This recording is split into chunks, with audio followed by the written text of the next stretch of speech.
This is part one of the history of cocaine. Ever since young, I've been fascinated with drugs, especially cocaine. I never tried it, but one should never say never.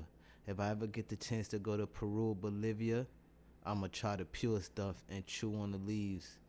I always think about how drugs can cause pain and joy at the same time, make people rich or poor, depending on what you do with it. Have you ever imagined the journey of just 1 kilo from production to distribution? Did anyone get killed or robbed over it? Humans have been using coca for over 8,000 years, running through the Amazon jungle, trying to find food or medicine, burying their dead with coca.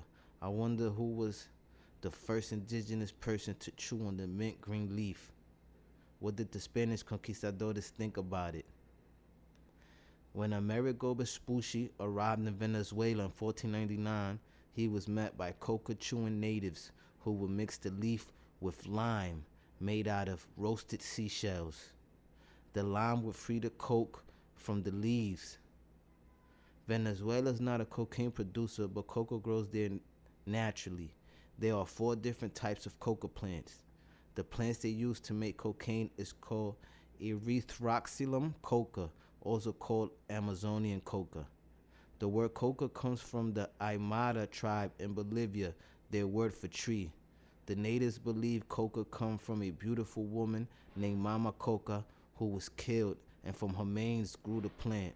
It was Mama Coca who gave coca to man. Coca grows fast in the hot, damp Amazon forest, but the most flavorful leaves come from the higher, drier elevations. The Incas already had a huge coca plantations on the eastern side of the Andes and established plantations throughout the whole Inca Empire. The royal family would send their soldiers around to collect a portion of the leaves come harvest time. The Inca chewed coca because it suppressed hunger and thirst, and coke gave you a sense of well-being. They also offered it to their gods in religious ceremony and would use it in burials to help the deceased in the afterlife. After the Spanish conquest in South America, the Spanish really didn't care for coca.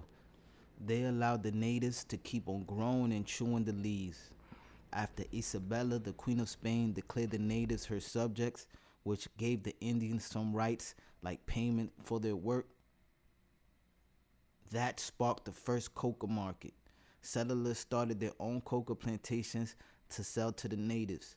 By 1550, the church started taking a tenth of all coca crops. As the Spanish crown started operating gold and silver mines, they needed workers to work, as the slaves they shipped over could not survive the altitude at which some of the mines were located, so they had to hire the natives. The Spanish crown kept the natives working long shifts by providing coca.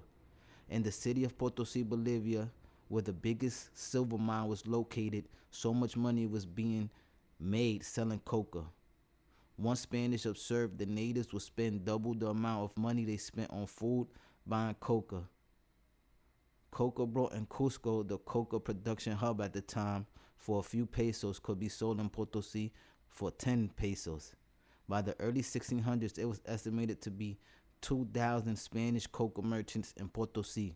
A shipment from Cusco to Potosí of 1,000 baskets of coca leaves was worth 34 kilos of gold. In a year, 4,500 kilos of gold would change hands, trading coca from Cusco to Potosí. The church and the crown made good money taxing the Spanish coca merchants. Even the tax law was changed to allow the landowners to pay the taxes in coca leaves. In the late 1500s, some Catholic bishops tried to stop growing coca, saying it was the devil's plant, but King Philip II believed that coca helped the natives work the mines, and the taxes on coca provided good revenue for new explorations. Not until 500 years later, in 1961, did the Peruvian government ban the grow of coca.